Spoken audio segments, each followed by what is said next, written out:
प्यारे विद्यार्थियों नमस्कार। स्वागत है आप सभी का आपके अपने चैनल गोल्डन पाठशाला में।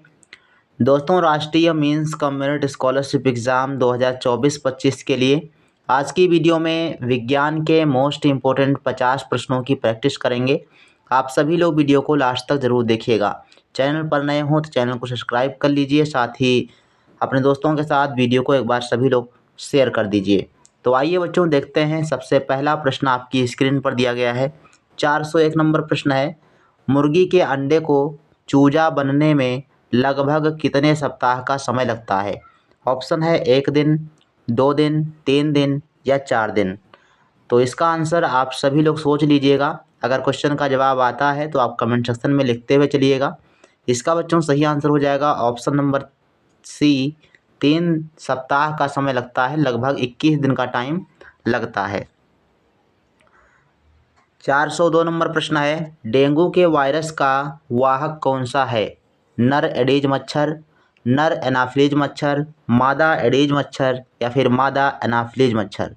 तो डेंगू के वायरस का वाहक कौन होता है? इसका बच्चों सही आंसर हो जाएगा ऑप्शन नंबर सी, मादा एडीज मच्छर जो होता है ये डेंगू का वाहक होता है। अगर मलेरिया की बात करें तो मादा एनाफिलीज मच्छर होता है जो मलेरिया का वाहक होता है। 403 नंबर प्रश्न है, नाइट्रोजन नहीं पाई जाती है प्रोटीन में, विटामिन में, न्यूक्लिक अम्ल में या कार्बोहाइड्रेट में। तो नाइट्रोजन किस में नहीं पाई जाती है? इसका बच्चों सही आंसर हो जाएगा ऑप्शन नंबर डी, कार्बोहाइड्रेट में नाइट्रोजन नहीं पाया जाता। 404 नंबर प्रश्न है, मानव शरीर में कितनी कोशिकाएं पाई जाती हैं? 10 करोड़, 1000 करोड़, 100 खरब या फिर 1000 खरब। तो 404 का बच्चों सही आंसर हो जाएगा ऑप्शन नंबर डी, 1000 खरब के आसपास लगभग मानव शरीर में कोशिकाएं पाई जाती हैं। 405 नंबर प्रश्न है, कोशिका का पावर हाउस कौन सा है? सेंड्रोम, राइबोसोम, लाइसोसोम या माइटोकॉन्ड्रिया। कई बार बच्चों ये प्रश्न जो है पूछा जा चुका है। माइटोकॉन्ड्रिया को कोशिका का पावर हाउस कहा जाता है। 406 नंबर प्रश्न है, हाइड्रा में किस प्रकार का जनन होता है? खंडन, द्विखंडन, बहुखंडन या मुकुलन। तो हाइड्रा में जनन होता है मुकुलन विधि से होता है। इसका भी डी ऑप्शन आपका सही जवाब हो जाएगा। 407 नंबर प्रश्न है, किशोर किस आयु में अधिकतम लंबाई प्राप्त कर लेते हैं? 16 वर्ष, 18 वर्ष, 20 वर्ष या 22 वर्ष। किशोर का मतलब है लड़के। लड़के जो होते हैं वो अधिकतम लंबाई अपनी 18 वर्ष तक पूरी कर लेते हैं, यानी 18 वर्ष के बाद उम्र उनकी बढ़ती है लेकिन लंबाई नहीं बढ़ती है। इसके बाद बच्चों प्रश्न संख्या 408 दिया गया है, मनुष्य में लिंग गुणसूत्रों की संख्या कितनी होती है? 1, 2, 3 या 4। मनुष्य में लिंग गुणसूत्रों की संख्या कितनी होती है? इसका बच्चों सही आंसर हो जाएगा ऑप्शन नंबर बी, 2 गुणसूत्र होते हैं जो लिंग का निर्धारण करते हैं। 9 नंबर प्रश्न है, स्त्री में लिंगी गुणसूत्र होते हैं XX, XY, YY या फिर X। तो स्त्रियों में अगर हम बात करें तो XX गुणसूत्र पाए जाते हैं। ऑप्शन नंबर फर्स्ट आपका सही आंसर है। और पुरुषों की बात करें तो इसके अंदर XY गुणसूत्र पाए जाते हैं। 10 नंबर प्रश्न है, वह हार्मोन बताओ जो शक्कर के स्तर को नियंत्रित करता है? थायरॉक्सिन, एस्ट्रोजन, एड्रिनल या इंसुलिन। तो डी ऑप्शन आपका सही हो जाएगा। इंसुलिन के कारण जो है शक्कर का जो स्तर होता है नियंत्रित होता है, ग्लूकोज का नियंत्रण होता है। 411 नंबर प्रश्न है, एडम्स एल का संबंध किससे है? स्वरयंत्र से है, जनन तंत्र से है, पाचन तंत्र से है, उत्सर्जन तंत्र से है। एडम्स आयल का संबंध किससे है?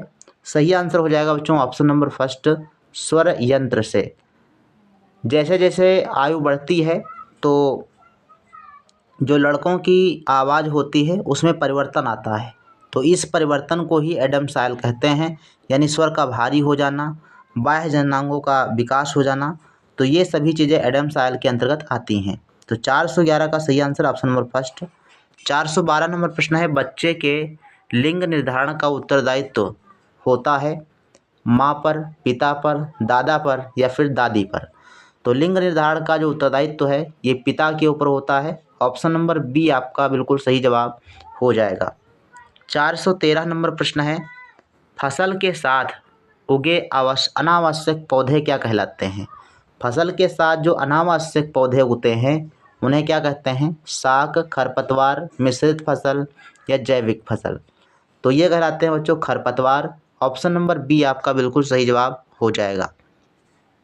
414 नंबर प्रश्न है, उर्वरक में कौन सा पोषक तत्व नहीं होता? कौन सा तत्व जो है उर्वरक में नहीं होता है? नाइट्रोजन, फास्फोरस, कैल्शियम या फेरस। ये यहाँ पे कैल्शियम नहीं है, ये पोटेशियम है। के का मतलब होता है पोटेशियम। तो इसका बच्चों सही आंसर क्या हो जाएगा? 14 का राइट आंसर है ऑप्शन नंबर बी, फास्फोरस जो होता है ये नहीं होता है। 15 नंबर प्रश्न है, पौधों में गैसों का आदान प्रदान पौधे के किस भाग में होता है? तना, जड़, पत्तियां या शाखाएं। ये प्रश्न बच्चों 2021 की परीक्षा में मध्य प्रदेश में पूछा गया था। सही आंसर है ऑप्शन नंबर सी, पत्तियों के द्वारा पौधे गैसों का आदान प्रदान करते हैं। 16 नंबर प्रश्न है, मरुस्थलीय पौधों में पत्तियां शूल रूपी हो जाती हैं, ऐसा क्यों? शूल रूपी का मतलब है कांटे के रूप में परिवर्तित हो जाती हैं, ऐसा क्यों होता है? पत्तियों की जगह तना ले लेते हैं, प्रकाश संश्लेषण के लिए, वाष्पोत्सर्जन द्वारा क्षय कम करने के लिए, ताकि उनकी पत्तियों को तोड़ा ना जाए। तो वाष्पोत्सर्जन द्वारा क्षय ना हो इसलिए जो है पत्तियां कांटों के रूप में परिवर्तित हो जाती हैं। ऑप्शन नंबर सी इसका बिल्कुल सही जवाब हो जाएगा। 17 नंबर प्रश्न का जवाब आप सभी को कमेंट सेक्शन में लिखना है। कम ऊंचाई के वृक्षों के ऊपर छत की तरह दिखाई देती है, क्या कहलाती है? कम ऊंचाई के वृक्षों के ऊपर छत की तरह दिखाई देती है, क्या कहलाती है? शिखर, पतास, बितान या लताएं। तो क्या कहलाती है? 417 का बच्चों सही आंसर हो जाएगा ऑप्शन नंबर सी, वितान कहलाती है। सी ऑप्शन आपका सही आंसर हो जाएगा। 18 नंबर प्रश्न है, केंचुओं द्वारा तैयार की गई खाद क्या कहलाती है? हरी खाद, वर्मी कंपोस्ट, गोबर खाद या उर्वरक। तो ये बच्चों वर्मी कंपोस्ट कहलाती है। ऑप्शन नंबर बी आपका सही जवाब हो जाएगा। 19 नंबर प्रश्न है, सबसे बड़ा जीवाणु किस आकार का होता है? सर्पिल, बैसिलस, कोकस या कोमांकारम। 19 का बच्चों सही आंसर हो जाएगा ऑप्शन नंबर फर्स्ट, सर्पिल आकार का होता है सबसे बड़ा जीवाणु, सबसे बड़ा बैक्टीरिया। 420 नंबर प्रश्न है, वर्षा ऋतु में ब्रेड पर सफ़ेद काले धब्बे होते हैं, किसके कारण होते हैं? जीवाणु, कवक, शैवाल या वायरस। तो इसका बच्चों सही आंसर हो जाएगा ऑप्शन नंबर बी, कवक के कारण हो जाते हैं, जिसको फंगस कहते हो। तो 420 का ऑप्शन नंबर बी बिल्कुल राइट आंसर हो जाएगा। 421 नंबर प्रश्न है, आलू में मोजाइक नामक रोग किस सूक्ष्मजीव के कारण होता है? बैक्टीरिया, कवक, प्रोटोजोआ या विषाणु। प्रश्न बहुत इंपॉर्टेंट है, आप इसको वेरी वेरी इंपॉर्टेंट की श्रेणी में रख सकते हो। आप इसको ज़रूर याद कर लीजिएगा। मोजाइक नामक रोग विषाणु के द्वारा जो है होता है। ऑप्शन नंबर डी बिल्कुल सही आंसर हो जाएगा। 22 नंबर प्रश्न है, कोशिकीय गतिविधियों को नियंत्रित करने वाला कोशिकांग कौन सा है? तो कोशिकीय गतिविधियों को कौन नियंत्रित करता है? इसका सही आंसर बच्चों हो जाएगा ऑप्शन नंबर सी, केंद्रक। केंद्रक के द्वारा कोशिका की सभी क्रियाओं को नियंत्रित किया जाता है। 23 नंबर प्रश्न आपकी स्क्रीन पर दिया गया है, केंद्रक तथा कोशिका झिल्ली के बीच उपस्थित द्रव को क्या कहते हैं? प्रोटोप्लाज्मा, साइटोप्लाज्मा, न्यूक्लियोप्लाज्मा या राइबोप्लाज्मा। तो 23 का राइट आंसर कमेंट सेक्शन में आप सभी लोग लिखिए, सही आंसर क्या है? चलिए इसका बच्चों सही आंसर हो जाएगा साइटोप्लाज्मा। 424 नंबर प्रश्न है, अंतःस्रावी ग्रंथियां हार्मोन्स का स्रावण करती हैं, लक्ष्य स्थल में, हृदय में, रुधिर में या वृषण में। 24 का बच्चों सही आंसर है ऑप्शन नंबर सी, रुधिर में जो है हार्मोन्स का स्रावण करती हैं।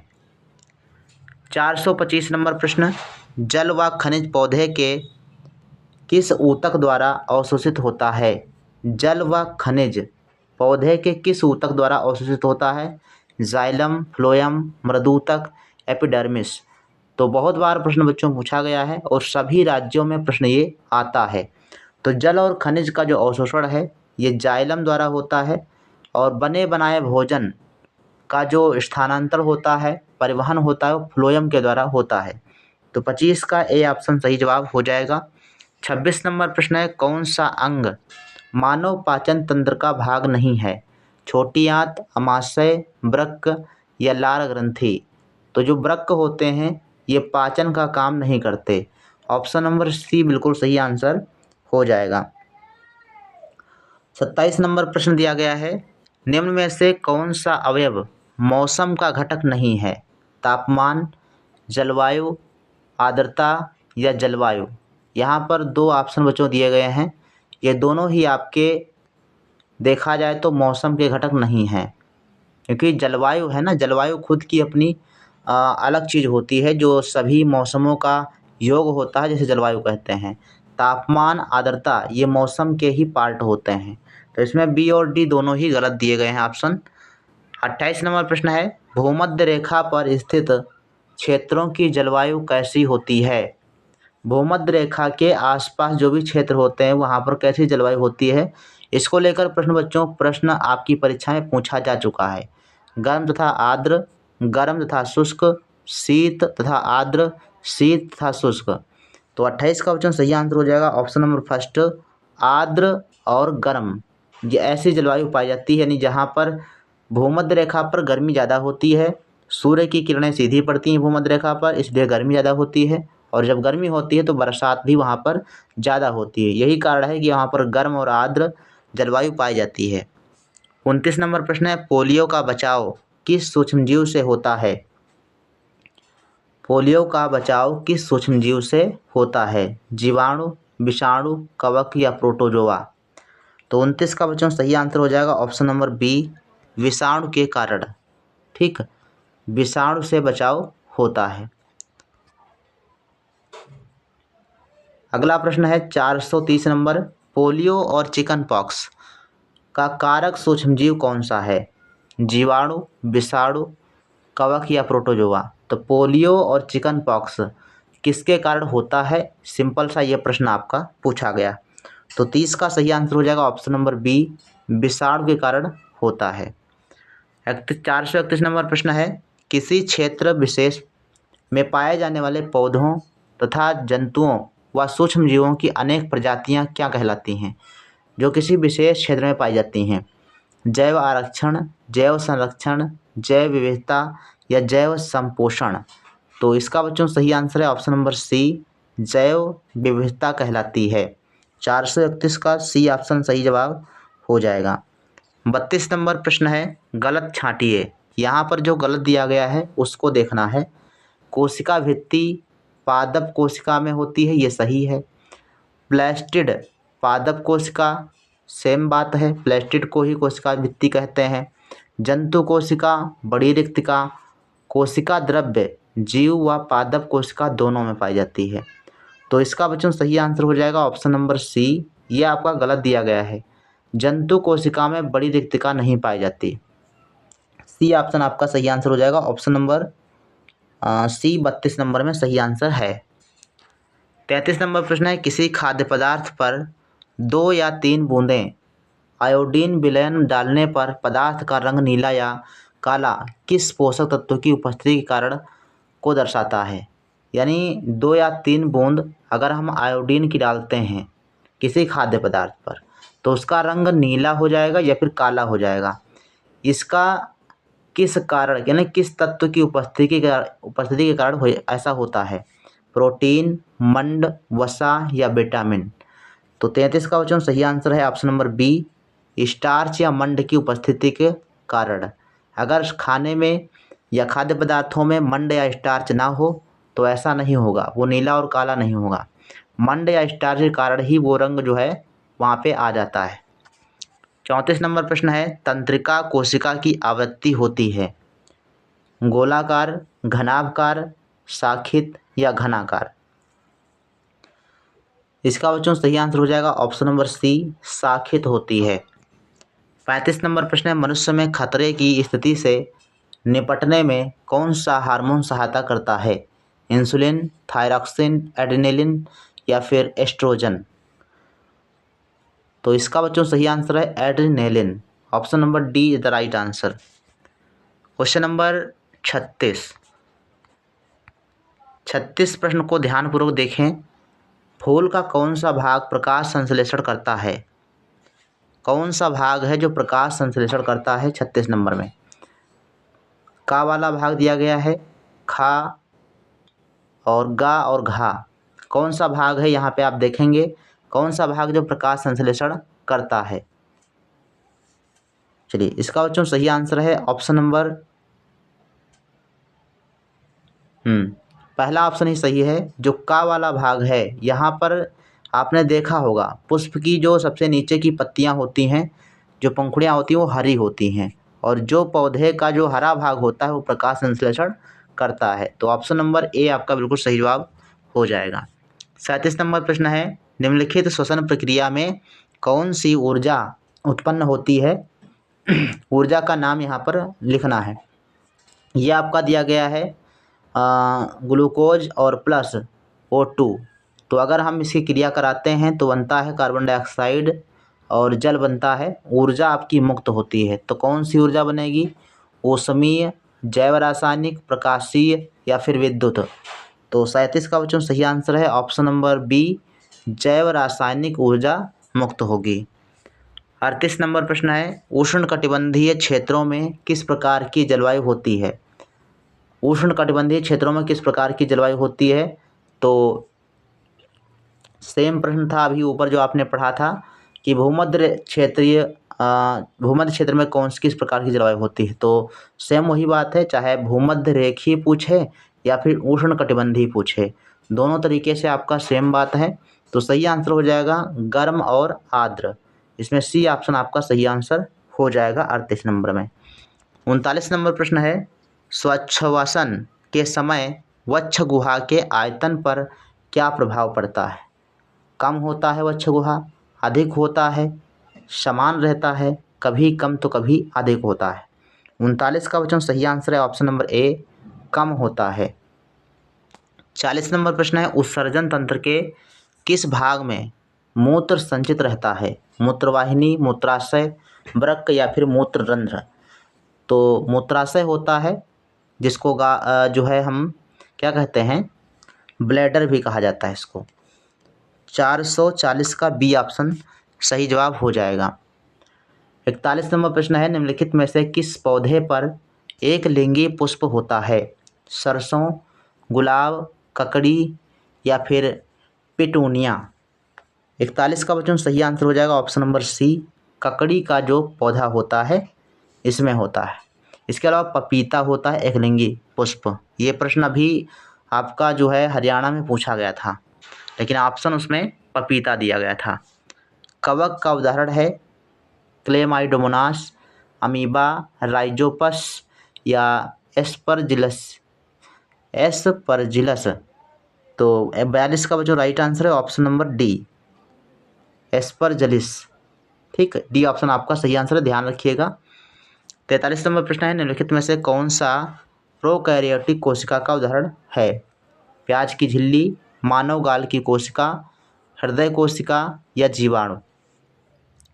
तो 43 का बच्चों सही आंसर हो जाएगा ऑप्शन नंबर डी, जीवाणु जो होता है ये प्रोकैरियोटिक कोशिका के उदाहरण होते हैं। 44 नंबर प्रश्न है, कौन सा रक्त समूह सार्वभौमिक होता है? ए, बी, ए बी या ओ। तो कौन सा है जो सार्वभौमिक होता है? तो ओ जो होता है ये सार्वभौमिक होता है, या हम कह लें कि सर्वदाता होता है, और सर्वग्राही आपका होता है ए बी, ध्यान रखेंगे। 45 नंबर प्रश्न है, इनमें से रबी की फसल कौन सी है? धान, मक्का, चना या कपास। तो रबी की फसलें कौन होती हैं? गेहूँ है या सरसों है, चना है, मटर है, मसूर है, ये सभी आपकी फसलें होती हैं रबी की फसलें। तो इसका सही आंसर हो जाएगा ऑप्शन नंबर सी, चना। धान, मक्का, कपास, ज्वार, बाजरा, रागी, ये सभी आपकी खरीफ की फसलें होती हैं। 46 नंबर प्रश्न है, निम्नलिखित में से किसमें ह्यूमस की प्रचुर मात्रा है? यूरिया, खाद, पोटाश या सुपर फास्फेट, किसमें ह्यूमस की मात्रा सर्वाधिक होती है? तो 46 का बच्चों सही आंसर हो जाएगा ऑप्शन नंबर बी, खाद में। जो आपकी खाद होती है जिसको हम क्या कहते हैं, जैविक खाद, उसमें आपकी ह्यूमस की मात्रा सर्वाधिक होती है। 47 नंबर प्रश्न है, निम्नलिखित में से कौन सा पदार्थ प्रतिजैविक नहीं है? तो प्रतिजैविक पदार्थ कौन सा नहीं है? ऑप्शंस आपके पास दिए गए हैं ए, बी, सी और डी। तो 47 को बच्चों सही आंसर हो जाएगा ऑप्शन नंबर डी, जिन्होंने दिया है बिल्कुल राइट आंसर है। एसिटिक अम्ल है, ना कि ये कोई प्रतिजैविक पदार्थ है। तो राइट आंसर डी ऑप्शन हो जाएगा। 48 नंबर प्रश्न है, एडीज मच्छर किस रोग का वाहक है? अब ये सेम जो है प्रश्न आपका जो पहला आपने पढ़ा था वही है, लेकिन क्वेश्चन पूछने का तरीका चेंज है। तो एडीज मच्छर जो है ये डेंगू का वाहक होता है। ऑप्शन नंबर डी आपका सही जवाब हो जाएगा 48 नंबर का। 449 नंबर प्रश्न है, तैयार चाय से चाय की पत्तियां अलग करने की विधि है? अवसादन, निष्पावन, निस्यंदन या हस्तचयन। तो घर में जो तैयार चाय रखी है मान लो स्टोव पर आपके, और उसमें चाय की पत्तियां पड़ी हैं, अदरक पड़ी है, तो उसको छाना जाता है। तो छानने की विधि क्या कहलाती है? निस्यंदन कहलाती है। ऑप्शन नंबर सी आपका बिल्कुल सही जवाब हो जाएगा। इसके अलावा जो खेतों में चाय जो है लगी होती पौधे में, उसमें हम पत्तियां तोड़ तोड़ के अपने बैग में रखते हैं, तो उसको हस्तचयन कहेंगे। तो दोनों में कन्फ्यूज नहीं होना। तैयार चाय का मतलब यही है कि चाय जो है बनी हुई तैयार है, उसको छानेंगे, उसी को निस्यंदन कहा जाता है। 50 नंबर प्रश्न है, निम्न में से कौन सा कथन सही है? अब कौन सा कथन यहाँ पर सही दिया गया है, इसके आधार पर जो है नीचे प्रश्न ऑप्शंस आपके दिए गए हैं, जो सही है उसको टिक करना है। मनुष्य त्वचा द्वारा श्वसन करता है, ये आपका गलत है। मछली में श्वसन गिल्स द्वारा होता है, यहाँ पे गिल्स लिखा है, ध्यान रखेंगे, तो ये दूसरा ऑप्शन आपका सही हो जाएगा। मेढक में श्वसन त्वचा और फेफड़े दोनों द्वारा होता है, ये सही है। केचुआ फेफड़ों द्वारा श्वसन करता है, ये गलत आपका दिया गया है। तो इसका मतलब ये है कि दूसरा और तीसरा कथन जो है सही है। ऑप्शन नंबर बी आपका बिल्कुल राइट आंसर हो जाएगा। प्यारे विद्यार्थियों, ये प्रश्न आपको कैसे लगे? अगर आपको लगता है कि इस टाइप के प्रश्न पढ़ने चाहिए तो आप सभी लोग कमेंट सेक्शन में लिखिएगा। हम आपको इस टाइप के बहुत सारे प्रश्नों की प्रैक्टिस करवा दूंगा। साथ में अभी जो भी प्रश्न आप सभी को हम ओरिजिनल पेपर के रूप में दे रहे हैं वो आपके प्रीवियस ईयर क्वेश्चन पेपर से आए हुए प्रश्न हैं। सेम आपका इसी प्रकार से प्रीवियस ईयर क्वेश्चन पेपर आता है, तो आप सभी लोग उसको भी देखिए। जो भी प्रश्न हम ओरिजिनल पेपर थंबनेल पर लिखते हैं तो उसको आप ज़रूर देखिए, क्योंकि वो पिछले वर्षों में आपके वहाँ आए हुए प्रश्न हैं, तो वो काफ़ी इम्पोर्टेंट हैं। और प्रश्न बच्चों पिछले वर्षों के पेपर से रिपीट होते हैं, हर वर्ष ऐसा होता है। और जो प्रश्न अभी आपके हाल ही में पेपर हुए हैं मध्य प्रदेश और उत्तर प्रदेश में, देखा गया है कि प्रश्न आपके रिपीट हुए हैं, तो आप उनको ज़रूर पढ़िए। इसके अलावा पिछले साल की जो प्लेलिस्ट आपकी बनी हुई है मध्य प्रदेश NMS एग्ज़ाम की, तो उसको आप ज़रूर देखिए। उसमें 47 वीडियो पड़े हुए हैं ऑलरेडी, तो उनको आप एक बार देख डालिए। और जो नए तरीके से वीडियो आ रहे हैं उनको भी आप देखिए, क्योंकि आपके पास ज़्यादा बच्चों टाइम बचा नहीं है, 10 दिन का लगभग टाइम बचा है, तो उतने में अभी आपको तैयारी करना है। तो प्यारे विद्यार्थियों, आज की जो लाइव क्लास होगी वो 7:30 बजे होगी, और आज की क्लास गणित की रहेगी। तो आप सभी लोग 7:30 बजे की गणित की क्लास में लाइव ज़रूर आइएगा। मिलते हैं फिर नेक्स्ट वीडियो में, तब तक के लिए धन्यवाद। जय हिंद, वंदे मातरम।